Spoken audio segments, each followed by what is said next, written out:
Sejumlah petugas Kecamatan Bogor Tengah dan Satpol PP menyusuri kawasan pemukiman di Kelurahan Gudang, Bogor Tengah, menjelang pemberlakuan pembatasan sosial berskala besar pada 15 April.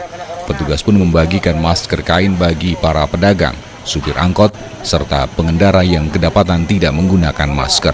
Petugas juga memberikan sosialisasi kepada warga untuk tidak berkumpul serta menginformasikan adanya sanksi hukum bagi warga yang melanggar aturan PSBB tersebut.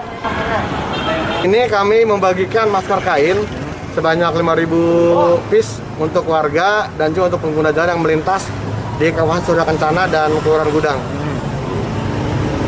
Selain itu ada sosialisasi atau bagaimana?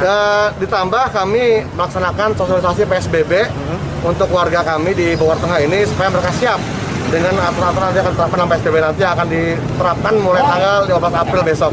Gitu. Apa aja yang disampaikan dalam sosialisasi? Ya, yang pertama soal pembatasan penumpang dalam kendaraan, terus kaitan dengan RW siaga yang sudah didengungkan oleh kami dari kemarin-kemarin. Kita juga harus mengecek kesiapan RW siaga dalam menghadapi PSBB ini. Ya, alhamdulillah, jadi mengingatkan kembali gitu, walaupun kita udah tahu harus mencuci tangan, cuman untuk menerapkan di keluarga kita ini jadi lebih paham lah, lebih benar-benar. Kemarin kan kita anggapnya agak sepele gitu ya, nggak terlalu, tapi mendengar seperti ini lebih untuk menerapkannya kita lebih sosialisasi ke masyarakat juga akan lebih ini lagi Pak.